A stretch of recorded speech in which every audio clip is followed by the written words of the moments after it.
Hello all, welcome back to my channel. நம்ம THIYASHRI கிச்சனுக்கு இன்னும் சப்ஸ்கிரைப் பண்ணாதவங்க ரெட் கலர் சப்ஸ்கிரைப் பட்டனை ப்ரெஸ் பண்ணி பக்கத்தில் இருக்க பெல் ஐக்கானை கிளிக் பண்ணி ஆல் கொடுத்துக்கிட்டிங்கன்னா நான் எப்போ வீடியோ போட்டாலுமே உங்களுக்கு நோட்டிஃபிகேஷன் வந்துடும். என்னோட வீடியோஸ் நீங்கள் தவறாமல் பார்க்கலாம். இப்போ வாங்க ஃப்ரெண்ட்ஸ், நம்ம வீடியோக்குள்ளே போகலாம். இன்னைக்குள்ள வீடியோவில் ஒரு டின்னர் ஸ்பெஷல் சாஃப்டான சப்பாத்தியும் அதுக்கு தொட்டுக்கக்கூடிய சூப்பரான சைட் டிஷ் தக்காளி தொக்கு எப்படி செய்கிறதுன்னு பார்க்கலாம் ஃப்ரெண்ட்ஸ். இது பேச்சுலர்ஸ் பிகினர்ஸாக இருக்கவங்களுக்கு கூட நீங்கள் ஈஸியாக ட்ரை பண்ணலாம். ஸ்டெப் பை ஸ்டெப்பாக சொல்லியிருக்கேன். அண்ட் நம்ம சப்பாத்தி பார்த்திங்கன்னா ரொம்ப நேரத்துக்கு சாஃப்டாக இருந்தால் தான் சாப்பிட்றதுக்கு நல்லாயிருக்கும். அதுக்கான டிப்ஸும் நான் இதில் சொல்லியிருக்கேன் ஃப்ரெண்ட்ஸ். ஸோ வீடியோவை ஸ்கிப் பண்ணாமல் ஃபுல்லாக பாருங்கள். இந்த தக்காளி தொக்கு பார்த்திங்கன்னா நீங்கள் 15 டேஸ் வரைக்குமே ஸ்டோர் பண்ணலாம் ஃப்ரிட்ஜில், உங்களுக்கு கெட்டு போகாது.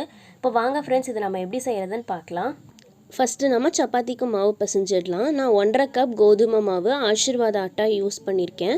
இது கூட 1/2 டீஸ்பூன் உப்பு சேர்த்துக்கோங்க. சப்பாத்தி நல்லா சாஃப்டாக வர்றதுக்கு நான் 1 டேபிள் ஸ்பூன் நெய் சேர்த்துருக்கேன். நெய் சேர்த்துனீங்கன்னா தான் நம்மளோட சப்பாத்தி ரொம்ப நேரத்துக்கு சாஃப்டாக வரும் ஃப்ரெண்ட்ஸ். ஸோ அதனால் நெய் சேர்த்துக்கோங்க. ஒருவேளை உங்களுக்கு நெய் பிடிக்கலைன்னா நீங்கள் எண்ணெய் சேர்த்துக்கோங்க. சேர்த்துட்டு இதை எல்லாத்தையும் நல்லா கலந்து விட்டுருங்க. இப்போ இதில் வெதுன்னு இருக்க தண்ணி நம்ம சேர்த்துக்கலாம். ரொம்ப சூடாக இருக்கணும்னு இல்லை, கை பொறுக்கிற அளவுக்கு சூடு இருக்க தண்ணி சேர்த்துக்கோங்க. கொஞ்சம் கொஞ்சமாக சேர்த்துட்டு நல்லா ஒரு சாஃப்டான டோவாக பிசைஞ்சு வச்சுக்கோங்க. நம்ம சேர்த்துருக்க நெய் அப்புறம் சுடு தண்ணி தான் பார்த்திங்கன்னா நம்மளுடைய சப்பாத்தியை நல்லா சாஃப்டன் பண்ணி கொடுக்கும். அண்ட் அடுத்து ஒரு டிப் பார்த்திங்கன்னா, இந்த மாதிரி நம்ம சப்பாத்தியை அடித்து பிசைகிறப்போ உங்களுக்கு அது இன்னும் நல்லா சாஃப்டாகும். உங்களுக்கு அடிக்க வரல அப்படின்னா நீங்கள் இந்த மாதிரி இதை மடக்கி விட்டு, அதாவது உள்ளுக்குள்ளார ஃபோல்ட் பண்ணி நீங்கள் பிசையலாம். அப்படி பிசைஞ்சிங்கனாலும் நம்ம சப்பாத்தி ரொம்பவே சாஃப்டாக கிடைக்கும். ரொம்ப நேரத்துக்கு நம்ம லஞ்ச் பாக்ஸில் பேக் பண்ணாலும் நம்மளோட சப்பாத்தி சாஃப்டாக கிடைக்கும். இப்போது இது மேலே 1 டீஸ்பூன் ஆயில் விட்டுட்டு நம்ம இதை ஒரு 15 to 30 மினிட்ஸ் நம்ம இதை ஊற விட்டுடலாம். மீன்வைல் நம்ம தக்காளி தொக்கு ரெடி பண்ணிடலாம். ஜஸ்ட்டு 10 மினிட்ஸ் போதும் அந்த தொக்கு செய்கிறதுக்கு. இப்போ வாங்க எப்படி செய்கிறதுன்னு பார்க்கலாம் ஃப்ரெண்ட்ஸ். இப்போ தக்காளி தொக்குக்கு தேவைப்படுற இன்க்ரீடியன்ட்ஸ் பார்க்கலாம். 2 மீடியம் சைஸ் வெங்காயத்தை இந்த மாதிரி ரஃப்பாக சாப் பண்ணி வச்சுக்கோங்க. அடுத்து 3 மீடியம் சைஸ் தக்காளியை அதையும் ரஃப்பாகவே சாப் பண்ணிக்கோங்க. 3லேருந்து 4 பல் பூண்டு நல்லா தோல் உரித்து எடுத்து வச்சுக்கோங்க. இப்போ இது எல்லாத்தையும் க்ளீன் பண்ணதுக்கப்புறமேட்டு ஒரு மிக்ஸி ஜாரில் மாற்றி தண்ணி விடாமல் இது நல்லா ஒரு ஸ்மூத்தான பேஸ்ட்டாக அரைச்சி எடுத்துக்கலாம். இப்போ நான் அரைச்சிட்டு உங்களுக்கு காமிக்கிறேன்.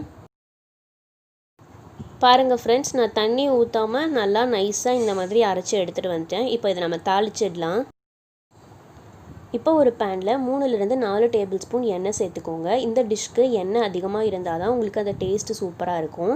எண்ணெய் காஞ்சதும் இதில் 1/2 டீஸ்பூன் கடுகு, 1/2 டீஸ்பூன் சீரகம், 1/4 டீஸ்பூன் பெருங்காயத்தூள் சேர்த்துட்டு இதை ஒரு வாட்டி நல்லா கலந்து விட்டுருங்க. அதுக்கப்புறமா இதில் நம்ம அரைச்சி வச்சுருக்க தக்காளி பேஸ்ட்டை சேர்த்துக்கலாம். இப்போ அடுப்பை மீடியம் டு லோ ஃப்ளேமில் வச்சுக்கோங்க. அப்போ தான் உங்களுக்கு அடியில் தீயாமல் வரும். இல்லைனா இந்த மாதிரி நான்ஸ்டிக் பேன் கூட நீங்கள் யூஸ் பண்ணிக்கோங்க ஃப்ரெண்ட்ஸ். இப்போ இதை ஒரு வாட்டி கலந்து விட்டுட்டு இதிலேருந்து பபுள்ஸ் வர வரைக்கும் நம்ம வெயிட் பண்ணலாம். ஒரு 2 மினிட்ஸ் போதும். இப்போ பாருங்கள், இதில் நல்லா பபுள்ஸ் வருது. இந்த ஸ்டேஜில் நம்ம மசாலா தூள் எல்லாமே சேர்க்கலாம். 1/2 டீஸ்பூன் மஞ்சத்தூள், 1 டீஸ்பூன் சாம்பார் பொடி, 1/2 டீஸ்பூன் கொத்தமல்லி தூள், இது வீட்டிலையே அரைச்ச கொத்தமல்லி தூள், சுவைக்கேற்ப உப்பு சேர்த்துக்கோங்க. சேர்த்துட்டு இந்த மசாலா எல்லாம் நல்லா பச்சை வாசனை போகிற வரைக்கும் இதை நம்ம கலந்து விட்டுக்கலாம். இந்த மல்லித்தூளோட ரெசிபி உங்களுக்கு வேணும்னா நான் இந்த வீடியோ ஏற்கனவே நம்ம சேனலில் அப்லோட் பண்ணிட்டேன். அந்த லிங்க் நான் கீழே டிஸ்கிரிப்ஷனில் கொடுக்குறேன், மறக்காமல் செக் பண்ணிக்கோங்க. இப்போ இதை நல்லா கலந்து விட்டுட்டு ஒரு 3லேருந்து 5 நிமிஷம் வரைக்கும் இதை மூடி போட்டு நம்ம கொதிக்க வச்சிடலாம். தண்ணி எதுவுமே ஊற்ற வேண்டாம் ஃப்ரெண்ட்ஸ். தண்ணி ஊற்றாமல் இருந்தீங்கன்னா தான் உங்களுக்கு ரொம்ப நாளைக்கு கெட்டு போகாமல் இருக்கும். இப்போ இதை ஒரு மூடி போட்டு நம்ம 5 நிமிஷம் வேக வச்சிடலாம். 5 நிமிஷம் கழித்து பாருங்கள் ஃப்ரெண்ட்ஸ், தக்காளியில் இருக்க தண்ணியே எவ்வளோ வந்திருக்குன்ட்டு. இப்போ இதையெல்லாம் வற்றி எண்ணெய் பிரிஞ்சு வரணும். அது இன்னும் கெட்டியாகும். அதுக்கு இன்னும் ஒரு 5 நிமிஷம் போதும் ஃப்ரெண்ட்ஸ். ரொம்ப நேரம் இது நம்ம வேக வைக்கணும்னு இல்லை. அந்த தண்ணியெல்லாம் சுண்டி எண்ணெய் பிரிஞ்சு வந்தாலே இது கரெக்டான ஸ்டேஜில் இருக்குன்னு அர்த்தம். நம்ம இது இன்னும் ஒரு 5 மினிட்ஸ் மட்டும் மூடி போட்டு வேக வச்சுக்கலாம், சரியாக இருக்கும்.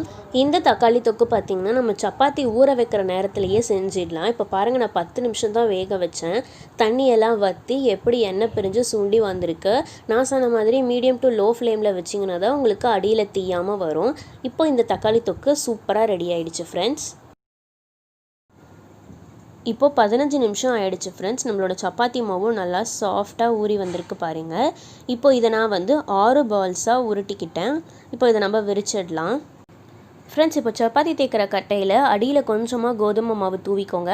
நம்ம உருட்டி வச்சுருந்த ஒரு சப்பாத்தி மாவு மட்டும் எடுத்துகிட்டு அது மேலேயும் லைட்டாக கோதுமை மாவு ஸ்ப்ரெட் பண்ணிக்கோங்க. இப்போ இதை நம்ம விரிச்சிடலாம். சப்பாத்தி தேய்க்கிற கட்டையில் வச்சு விரிச்சுக்கோங்க. நீங்கள் வந்து ரொம்ப மெல்லிஸாக விரிச்சிட்டிங்கன்னா சப்பாத்தி வந்து மொறுன்னு ஆகிடும். அப்புறம் அது நல்லா இருக்காது. அதே சமயம் தடிமனாக விரிச்சிங்கனாலும் உங்களுக்கு சாஃப்டாக கிடைக்காது. நல்லா ஒரு மீடியமான ஷீட்டாக விரிச்சுக்கோங்க. பாருங்கள் ஃப்ரெண்ட்ஸ், நான் இந்த அளவு திக்னஸில் விரிச்சிட்டேன். இது கரெக்டாக இருக்கும். உங்களுக்கு எக்ஸஸாக இருக்க மாவை வந்து இந்த மாதிரி தட்டி விட்டுட்டிங்கன்னா அதுவுமே கீழே விழுந்துடும். இதே மாதிரி எல்லா சப்பாத்தி மாவையும் தேய்ச்சி வச்சுக்கோங்க. இப்போ தோசை தவா சூடானதும் இதில் கொஞ்சமாக நெய் சேர்த்துட்டு நம்ம விரித்து வச்சுருக்க சப்பாத்தியை போட்டுடலாம். ஒரு 5 செகண்ட்ஸில் பார்த்திங்கன்னா உங்களுக்கு பபுள்ஸ் வர ஆரம்பிக்கும். அந்த ஸ்டேஜில் மேலே லைட்டாக நெய் சேர்த்துக்கோங்க. நெய் வேண்டான்னா எண்ணெய் கூட சேர்த்துக்கலாம். சேர்த்துட்டு இது இன்னொரு பக்கம் திருப்பி போட்டுடலாம். இப்போ பாருங்கள், உங்களுக்கு லைட்டாக அங்கங்கே ப்ரௌன் ஸ்பாட்ஸ் வந்துட்டு நல்லா உப்பி வருது. இந்த மாதிரி உப்பி வந்தால் தான் உங்களுக்கு உள்ளார காற்று போகி நல்லா சப்பாத்தி சாஃப்டான ஆகும். இந்த மாதிரி 2 சைடும் திருப்பி போட்டு ஒரு 3 மினிட்ஸ் மட்டும் மீடியம் டு ஹை ஃப்ளேமில் குக் பண்ணிங்கனாலே போதும். ரொம்ப நேரம் வச்சிங்கன்னா அப்புறம் உங்களுக்கு ஹார்ட் ஆகிடும். சப்பாத்தி சாஃப்டாக இருக்காது ரொம்ப நேரத்துக்கு. நான் மீடியம் டு ஹை ஃப்ளேமில் ஒரு 3 மினிட்ஸ் மட்டும் தான் ஃப்ரெண்ட்ஸ் நான் சப்பாத்தியை வேக வச்சேன். அதுவே உங்களுக்கு கரெக்டாக இருக்கும். நீங்கள் திருப்பி போட்டு வேக வச்சிங்கன்னா சூப்பரான சப்பாத்தி ரெடி ஆகிடும். அதே மாதிரி நெய் பிடிக்காதுன்னா நீங்கள் எண்ணெய் கூட சேர்த்துக்கோங்க. இப்போ நம்மளோட சாஃப்டான சப்பாத்தியும் அதுக்கு தொட்டுக்கக்கூடிய டேஸ்டியான தக்காளி தொக்கும் சூப்பராக ரெடி ஆகிடுச்சு. அதுவும் அரை மணி நேரத்தில். இது பிரேக்ஃபாஸ்ட்டுக்கும் டின்னருக்கும் ரெண்டுத்துக்குமே சூப்பரான காம்போவாக இருக்கும். கண்டிப்பாக உங்கள் வீட்டில் இதை ட்ரை பண்ணுங்கள். ட்ரை பண்ணிவிட்டு எப்படி இருந்ததுங்கிற ஃபீட்பேக்கை எனக்கு கமெண்ட் பண்ணுங்கள். அண்ட் இந்த வீடியோ உங்களுக்கு யூஸ்ஃபுல்லாக இருந்தால் உங்கள் ஃப்ரெண்ட்ஸ் அண்ட் ஃபேமிலிக்கு லைக் பண்ணி ஷேர் பண்ணுங்கள்.